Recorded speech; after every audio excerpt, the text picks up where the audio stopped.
कब मनाई जाती है, कैसे मनाई जाती है, उसके पीछे वजूहात क्या है। इस्लामी मुक़द्दस में से सीखेंगे कि खुदावंद आज हमें क्या सिखाना चाह रहे हैं। क्योंकि बाइबल में इसके अंदर लिखा है ईमान सुनने से ऐसे नहीं ईमान पैदा होगा, ईमान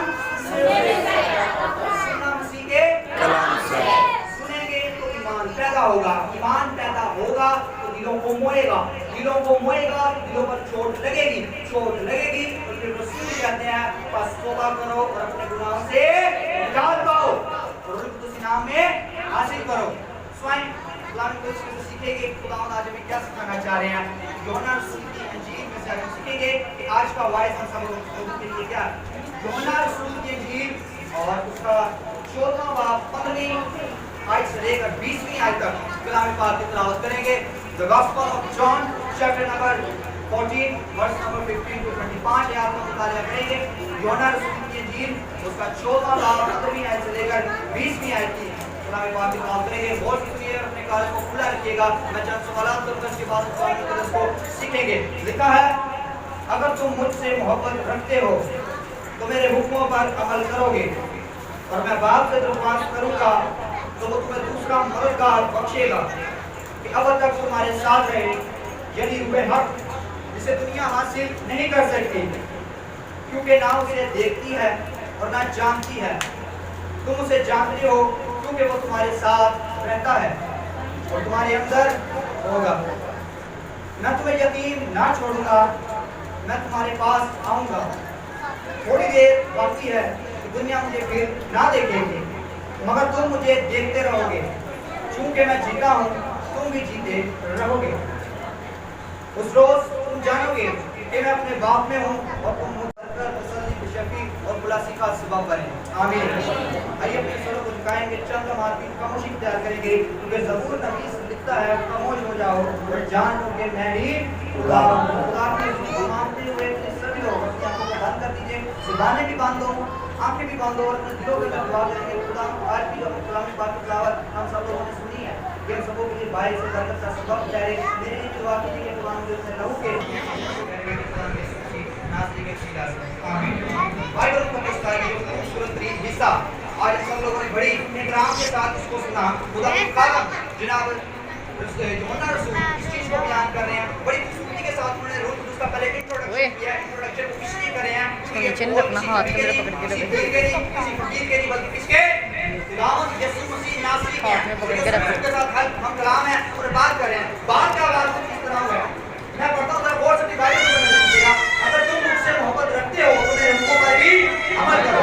पहली बात मेरे हुक्मों पर अमल करो। अब मोहब्बत का जो लफ्ज यहाँ पर इस्तेमाल किया गया है, मोहब्बत का मतलब है जैसे प्यार खलूस और हर एक के साथ इस बात को शेयर करना, जिसके साथ हम प्यार करते हैं, जिसको हम चाहते हैं, उसके साथ अपनी बातों को शेयर करते हैं। लेकिन अगर हम और पुरानी नामे में पढ़े उसका जायजा लें तो हमें पता लगता है एलोहीम खुदा ने, आसमानी बाप ने, यहोवा कदूस खुदा ने फरमाया था कि तुम मुझसे डरते रहना, तुम मुझसे डरते रहना। डरने का मतलब ये नहीं कि खुदा ने हाथ में छड़ी पकड़ी है या वो मारेगा या तलवार पकड़ी है, बल्कि डरने का मतलब ये है हुक्मों की पासदारी की जाए, फॉलो किया जाए, कमांड के ऊपर अमल किया जाए ताकि तुम लोग जिंदा रहो और बचते रहो। और क्या खूबसूरत बात यीशु मसीह ने कही, यीशु मसीह ने इसको और वसी करके कहा डर से नहीं बल्कि मोहब्बत से। अगर तुम मुझसे मोहब्बत रखते हो तो मेरे हुक्मों पर अमल करो। हुक्मों पर अमल हो गया। अगली बात, मैं बाप से दरख्वास्त करूंगा तो वो तुम्हें दूसरा मददगार बख्शेगा कि अब तक तुम्हारे साथ रहे। मैं बाप से दरख्वास्त करूंगा तो तुम्हें दूसरा मददगार बख्शे। और इसी बात के चले 15वां बाप है उसकी 26वीं आयत में लिखा है लेकिन जब वो मददगार आएगा जिसको मैं तुम्हारे पास बाप की तरफ से भेजूंगा, यानी रूहे हक जो बाप से सादिर होता है, तो मेरी गवाही देगा और तुम भी गवाह होगे क्योंकि शुरू से मेरे साथ हो। आमीन। यहाँ पर जो लफ्ज़ वो आया वो यहाँ पर पढ़ रहे हैं, इसलिए हमें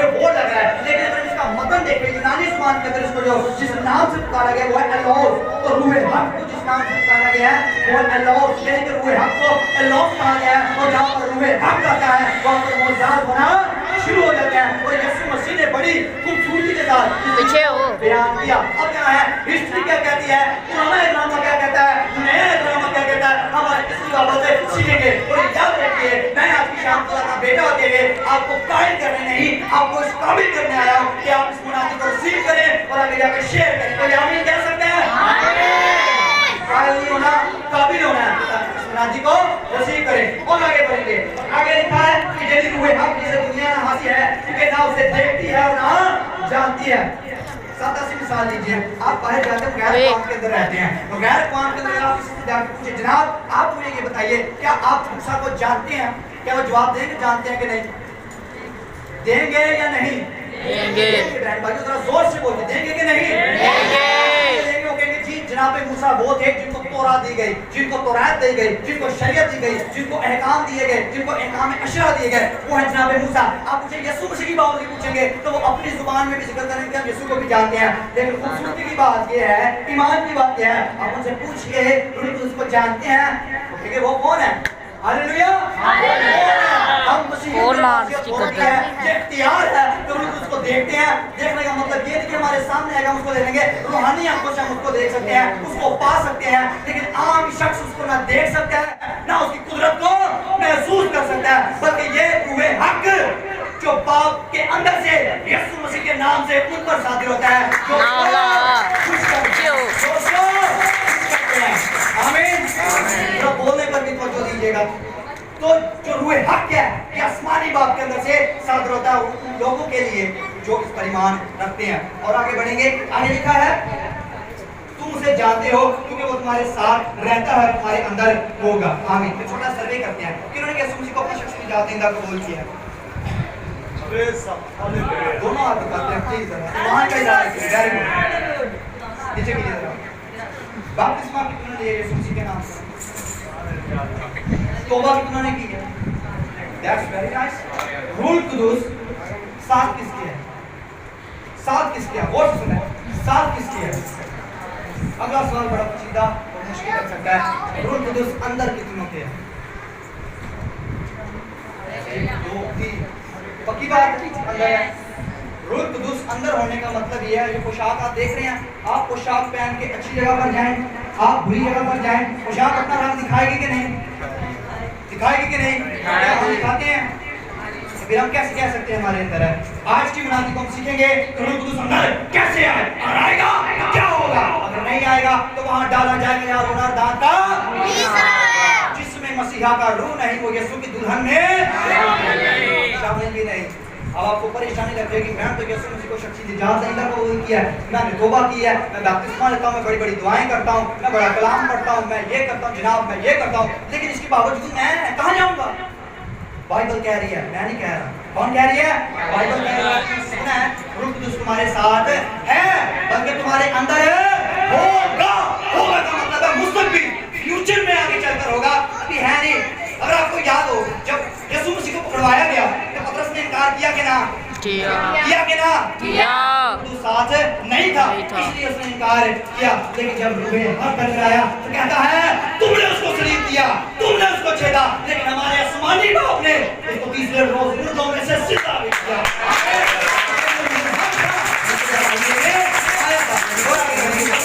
बहुत ही मैं कहता मेरी जान इसके ऊपर कुर्बान जाए। कहता है मैं तुम्हें यतीम ना छोड़ूंगा। यतीम कहते किसे हैं? जिसके माँ बाप ना हो।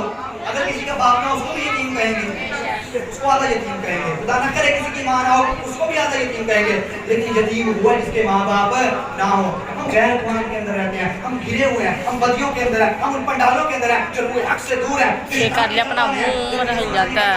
हम इस दुनिया में रहते हुए यतीम है। क्या है? बहुत से वसीयत क्या है? यतीम है। ना हमारा बाप है ना हमारी माँ है। अब ये क्या बात हुई? माँ बाप जिस्मानी है, लेकिन यीशु मसीह किसी और तौर से बात कर रहे हैं। यीशु मसीह ने जब भी बात किया तशबीहतन किया, यीशु मसीह ने जब भी बात किया इशारतन किया। यीशु मसीह ने डायरेक्ट ना की, क्यों नहीं की? ताकि ये देखते हुए देख ना सके।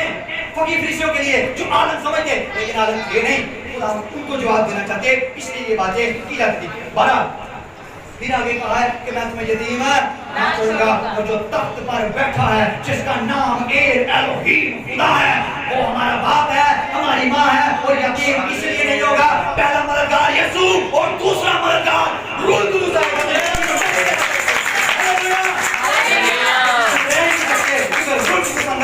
आ चुका है, ये है इसकी बड़ी खूबी।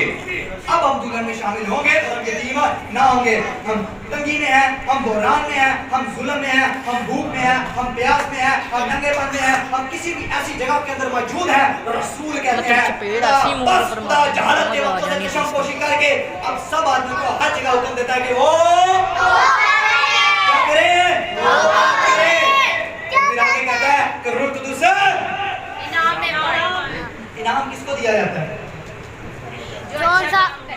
सीढ़ियों कोई मुश्किल बात नहीं है, मैं इंग्लिश नहीं बोल रहा। इनाम किसको दिया जाता है? जो मेहनत करता है। रसूल कहते हैं दौड़ में दो, सब दौड़ते हैं लेकिन सेहरा, इनाम, गिफ्ट, सौगात कितने लेके जाते हैं?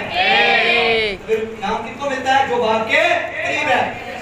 जब यीशु मसीह की पैदाइश हो चुकी थी, यीशु मसीह आए कि शरीयत को पूरा किया जाए, शरीयत के मुताबिक पैदा हुए, शरीयत के मुताबिक तमाम काम को पूरा किया और आगे चल कर जब यीशु मसीह यूहन्ना अस्तबागी के पास गए तो जाकर कहते हैं कि मुझे उसी को क्या कर, मुझे बपतिस्मा दे। भाई जी सभी लोग मसीह हैं, कोई मुश्किल बात नहीं है। मुझे क्या करे? बपतिस्मा दे।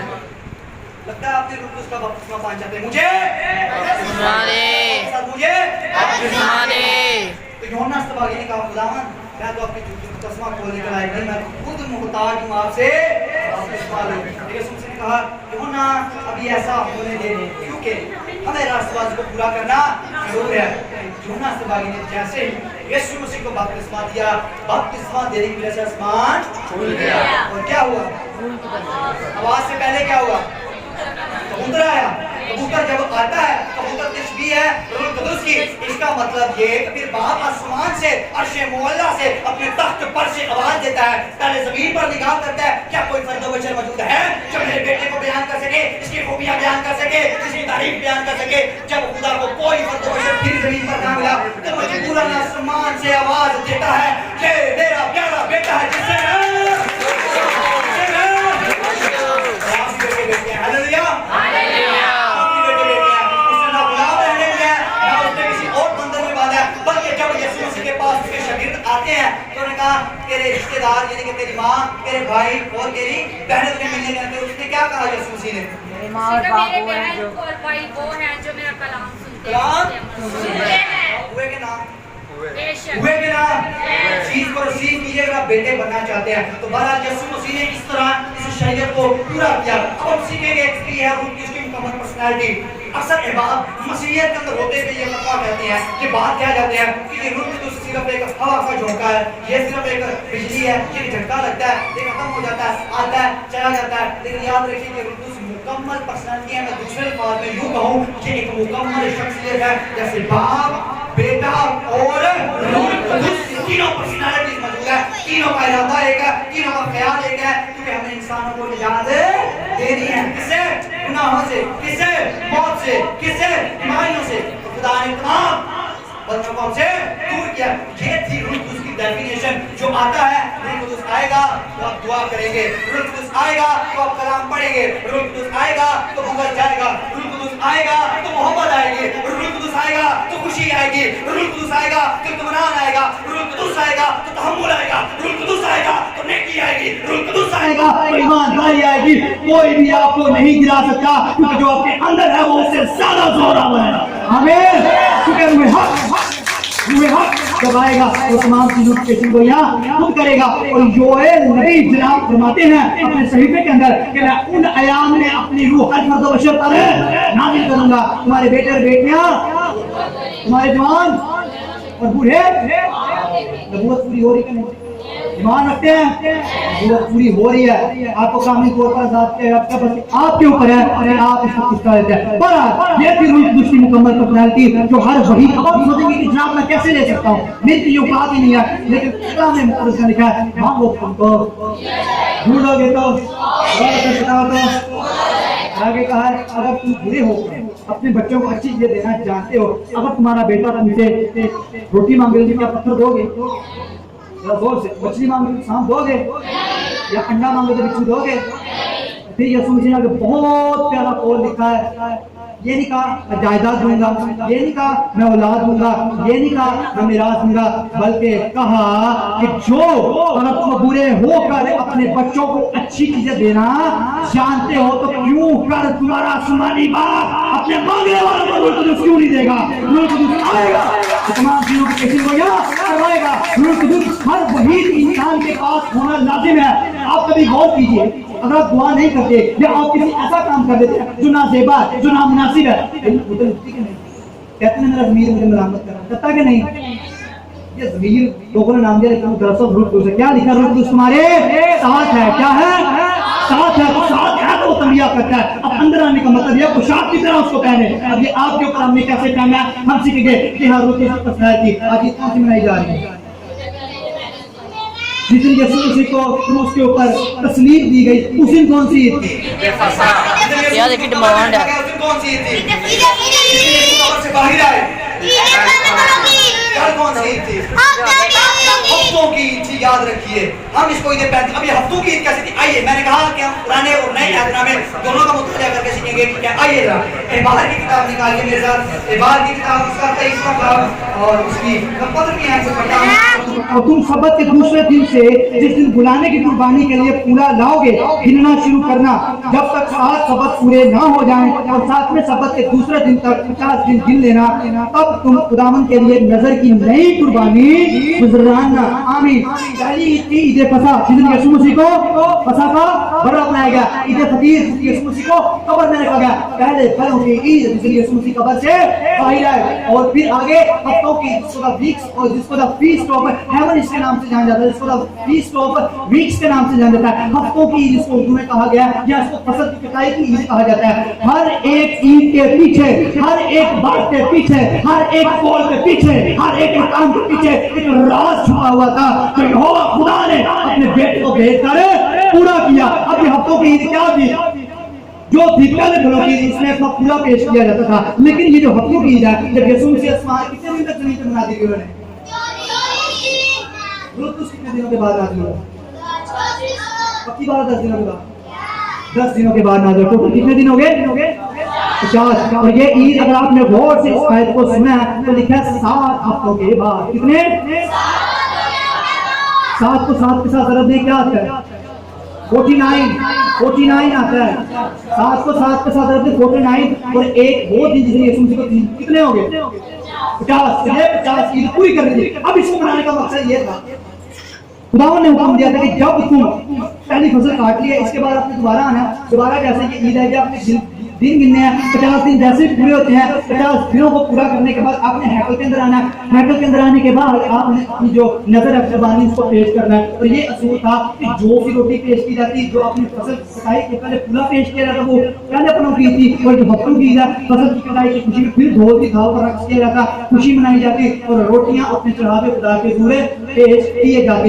ये थी हफ्तों की ईद। क्योंकि इस दिन लोग उसको मनाने का मतलब ये था, अगर आप रूस की किताब का 19वें बाब को और से जायजा ले, वहां पर पढ़े तो वहां पर हमें पता लगता है कि जब कौम बनी इस्राएल मिस्र में से निकलती है, तो तीसरा महीना था वो स्टार्ट हो चुका था। अब जब तीसरा महीना स्टार्ट हो चुका था, तो स्टार्ट होने की वजह से खुदा ने उस दिन कहा कि आज मैं तुम्हें इकाम अशरा दूंगा, सब लोग मेरे हुजूर हाजिर हो, सभी लोग अपने आप को पहले पाक करें। तो उससे ईद के लिए, इस खुशी के लिए, इस दिन को याद करने के लिए खुदा ने हमें इकाम दिए, हमें इकाम अशरा दिए, हमें 10 इकाम दिए, हमें शरीयत दी, हमें तोरा दी। उसको याद करने के लिए ईद मनाई जाती है। कौन सी ईद? हफ्तों की। कौन सी? हफ्तों की। जरा जोर से सीखने के लिए आए हैं। कौन सी ईद है? हफ्तों की ईद। और नए यात्रानामे में इसको क्या कहा गया? ईद पैंतीकोस। क्या कहा गया?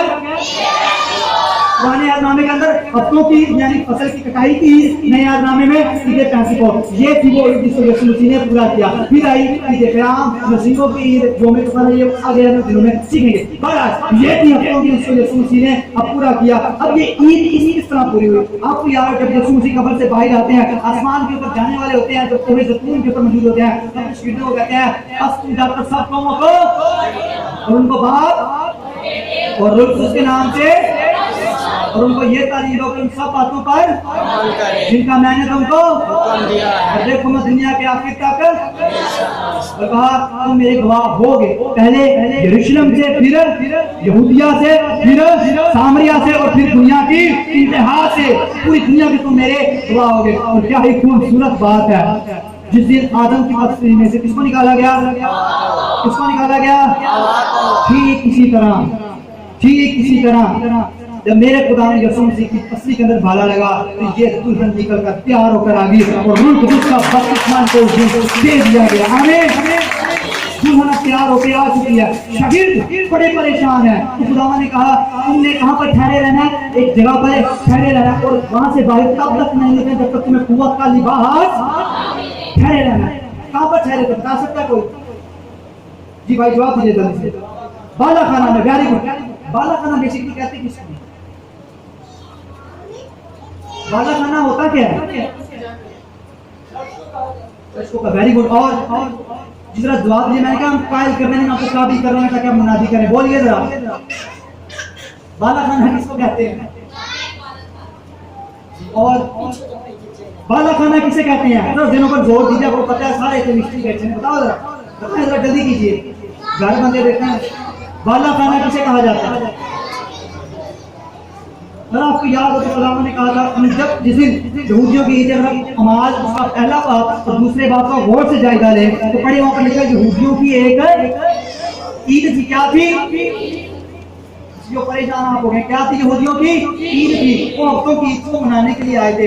यहूदी लोग आए थे, सामरी लोग आए थे, जो वहाँ पर ईमानदार थे वो भी आए थे, मुख्तलिफ मालकों से आए थे, मादी आए थे, फारसी आए थे, इलियामी आए थे, रूस आए थे, पैंतूस के लोग आए थे और जितने भी मिस्र के लोग आए थे, लुवाब के लोग आए थे और जितने भी दरिया से शुदा अरब था सारे लोग वहाँ पर मौजूद थे। तो यीशु मसीह ने कहा तुमने कहाँ पर ठहरना है? एक जगह पर ठहरना है, मुत्तहिद होकर ठहरना है। अच्छा यीशु मसीह ने जहाँ पर अपनी आखिरी फसल को पूरा किया वो जगह कौन सी थी? वो जगह कौन सी थी? यीशु मसीह ने आखिरी फसल खाई? कोई नहीं जानता। ये वही जगह थी जहाँ पर वो बाला खाना में ठहरे। और बाला खाना का काम खोल सुनिए, बाला खाना का मतलब है चुबारा। क्या? चुबारा। आम जुबान में जो ऊंची जगह है, जो ऊंची जगह है जहाँ पर लोग रहते हैं, यानी कि बालातर ऊंचा, बालातर यानी कि बाला खाना कहा गया। बेसमेंट ही बाला खाना जो ऊंची जगह पे है, ऊंची जगह पे है, उसका फर्स्ट फ्लोर है, उसको कहा गया। अब यहाँ पर बाला खाने का मतलब आप क्या लेते हैं? बाला खाना का मतलब क्या? ऊंची जगह होगी, ऊंची जगह होगी। हाँ या ना का जवाब दीजिए, होगी कि नहीं? होगी। बाला खाना का मतलब ऊंची जगह चुबारा है, यानी कि वो जगह जहाँ पर फर्स्ट फ्लोर है, फर्स्ट मंजिल है, उसको कहा जाता है बाला खाना। अब ये बाला खाना है, लेकिन बाइबल के अंदर इस बाला खाना को और तरीके से पेश किया गया। यीशु मसीह ने कहा मैं इस दुनिया का नहीं, मैं दुनिया का नहीं हूँ, मैं दुनिया का। बात बताने का मतलब कि यीशु ने दुनिया को तो नहीं जाना, आसमान पे आया था, आसमान पे जाना है। उन्होंने कहा कि मैं दुनिया का नहीं हूँ, मेरे शागिर्द भी दुनिया के नहीं है। बाप दुनिया के लिए दुआ नहीं करता बल्कि उनके लिए दुआ करता जो तूने मुझे दिए हैं, जो तूने मुझे दिए हैं, मैं अपने शागिर्दों के लिए दुआ करता हूँ।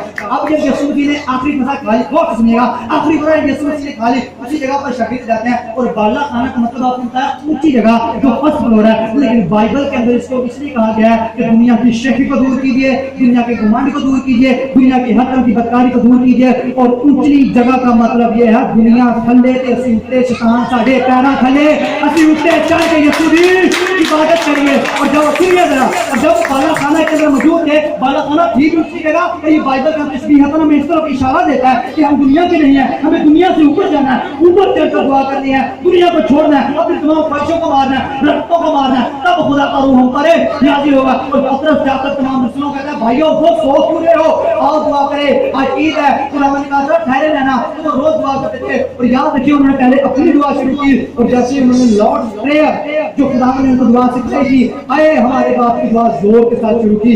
120 लोगों की जमात मौजूद थी। और बाइबल के अंदर लिखा है कि जब पेंटिकोस्त का दिन जब आया तो वो एक जगह, जरा जोर से मुझे आपका साथ चाहिए, वो एक जगह जमा थे। एक जगह जब आसमान से ऐसी आवाज आई जैसे जोर की आंधी का, और जिस जगह घर जहाँ वो बैठे थे बाला खाना फिर क्या हुआ फिर क्या, और उनको आग के शोला किसी फटती हुई जुबानें दिखाएगी और हर वही शख्स के ऊपर आकर ठहर गई और वो गैर जुबान में बोलने लगे, बातचीत करने लगे।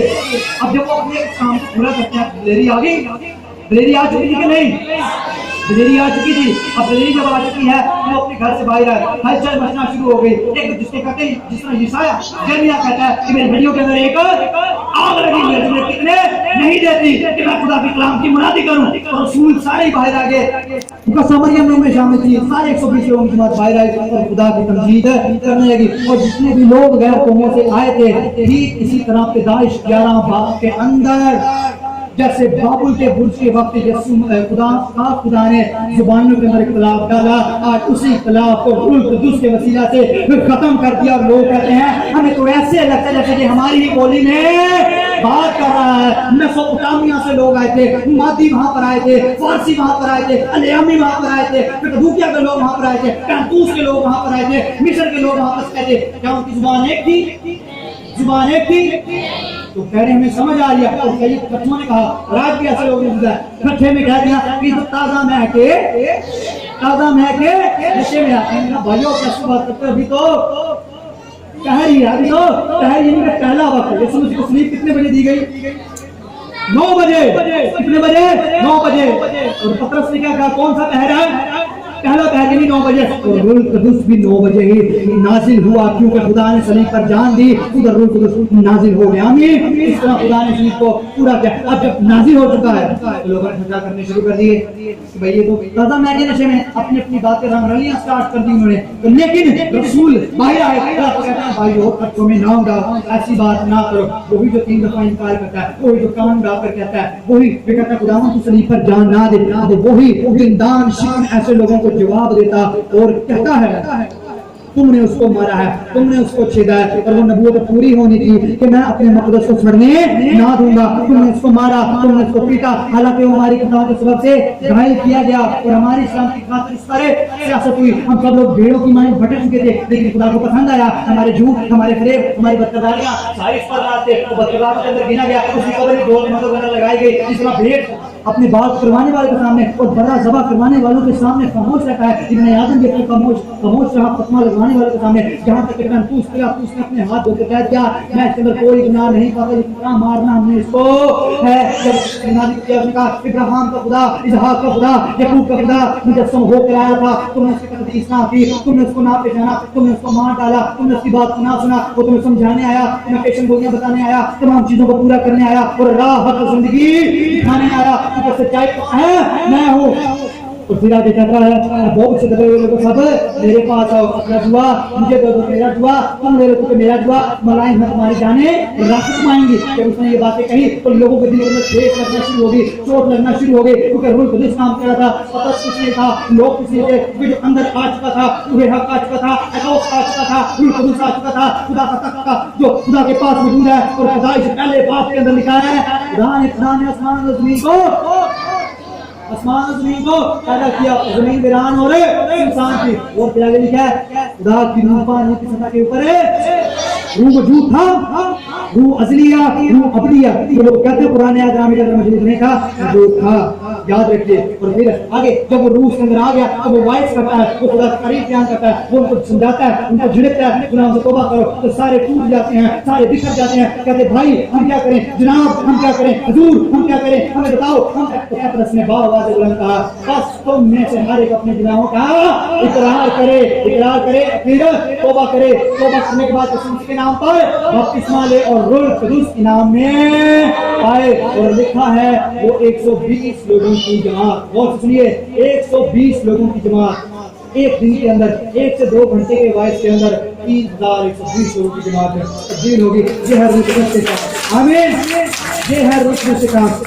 जब आता है तो तमाम पेशन गोइयां, तमाम वादों को पूरा करता है। अब जब रूह अंदर आ चुका है, तमाम बातें पूरे हो चुका है, रूह बावजूद आने के बावजूद लोग कहते हैं उनकी बात को नहीं सुनते, उनके संसार किया था, सिर्फ उसको संसार किया गया, ये झूठ बोलता है। वो भी इससे पहले जब रोक उसको डरा गया, बदी धुल गई, क्या चला गया, तो चला गया, इमरान चला गया, शेखी चली गई, नंगापन चला गया, खत्म का खतरा चला गया। फिर रसूल इबादत करने के लिए जाते हैं और जैसे इबादत करने के लिए जा रहे होते हैं, रास्ते में एक ऐसे शख्स से मुलाकात होती है जिसका कोई हाल नहीं था, और वो गौर से उस पर नजर करके कहते हैं, खुदा हम तेरे लिए क्या करें। उसने कहा, सोना चांदी तो हमारे पास नहीं है, दुआ किया करे खुदावन मुझ पर भी नजरे करम किया कर, मुझ पर भी अपनी नजरें किया कर। गौर से नजर करके उसका हाथ पकड़ कर कहते हैं, वो ना बोला, रसूल ना बोले, बल्कि जो अंदर था वो बोल कर कहता है, मैं तेरे यीशु मसीह नासरी के नाम से हुक्म देता हूँ। और उसका हाथ पकड़ जाता है, ईमान से वो उठ खड़ा होता है और खुदा की तमजीद करता है, क्योंकि रसूल कहते हैं, सोना चांदी तो हमारे पास नहीं है, जो कुछ है वो दिए देते हैं, उठ और यीशु के नाम से चल। फिर हमें जब वह हक आता है तो हम पेशेंदोरियों को पूरा करता है। क्या सिर्फ वह हक यही है कि हम अपने साथ रखें? आप बर्तन खरीदते हैं, बर्तन आपने अच्छा सा खरीदा, बर्तन आप उसको रखते हैं, जब वो एक साथी में होकर पड़ा रहे, अच्छा लगेगा, अच्छा लगेगा डेकोरेशन। एक बर्तन यूज करेंगे तो उसकी काबिलियत का पता लगेगा। तो उसी तरह इंसान को भी खुदा ने कहा देगा ताकि वो मेरी इबादत करे, इबादत ना करे। हम समझते हैं कि हमने बपतिस्मा ले लिया, अपने निजात पा ली, गुनाहों का इकरार कर लिया, हमें यीशु मिल गया, दैट्स ओवर, ये काफी है। लेकिन तो कीमत जब यीशु उसके पास आया, उसने क्या कहा? क्या करना है, रहन दे, छोड़ दे। खुदा की बादशाही में दाखिल नहीं हो सकता। बपतिस्मे की बात हुई, बपतिस्मे की बात हुई, अभी बपतिस्मे की बात नहीं हुई। अभी नए सिरे से पैदा होने का मतलब ये है कि अपने गुनाहों से इकरार। सामरी जब यीशु के पास है तो अगर क्या कहते हैं कि यहूदी होकर सामरी से पानी मांगता है, तो यीशु ने कहा, अगर तू मुझसे पानी मांगती मुझे कौन सा पानी देता? जिंदगी का पानी, सिर्फ जिंदगी का पानी आता, बल्कि तेरे अंदर से पानी की नदियाँ जाए, क्या निकलती? नदियाँ निकलती। फिर उसने जाकर लोगों को मुनादी की। अच्छा, पहले उसने मुनादी की, पहले बपतिस्मा दिया, पहले मुनादी की। फिर इसका क्या मतलब हुआ?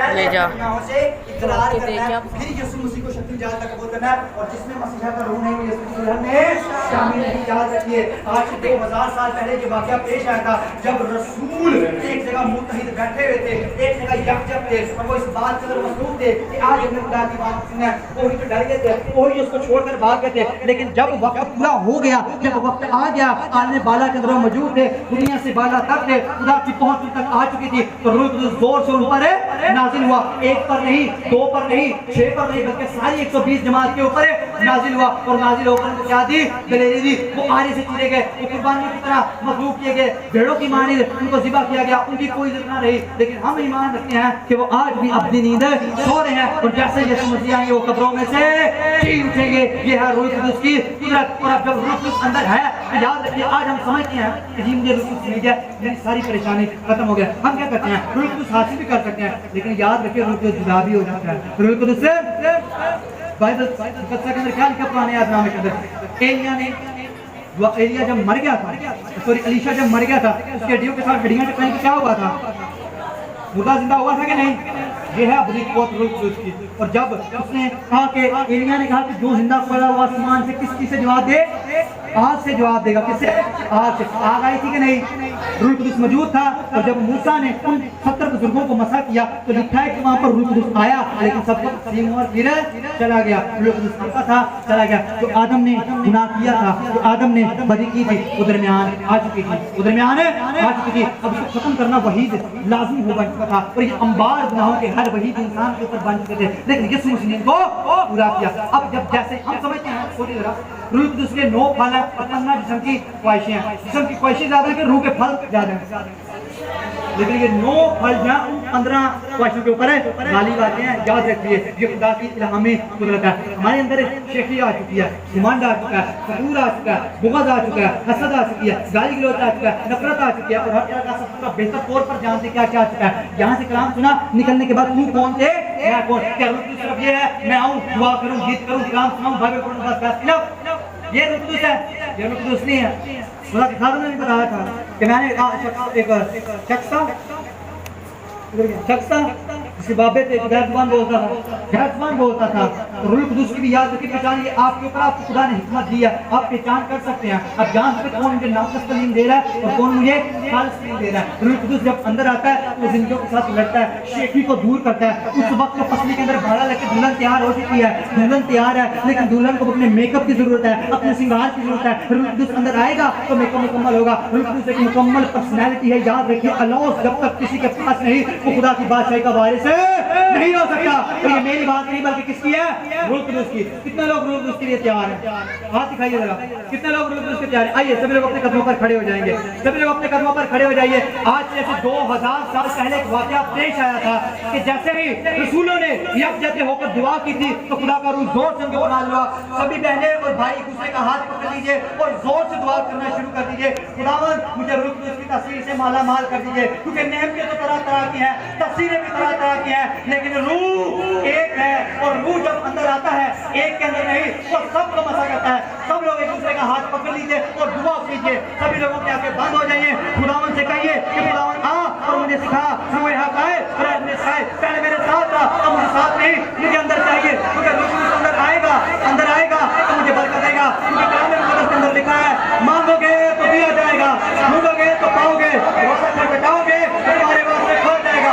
यस यस, रूह कुदूस आ चुका है। रूह कुदूस की शुक्रगुजारी करते हैं इस बात के लिए, इस मौका के लिए, इस घड़ी के लिए। अपने आप को खाली करते हैं, अपने आप को पीछे करते हैं और सिफारिश करते हैं। हमारे आगे हम चलिए।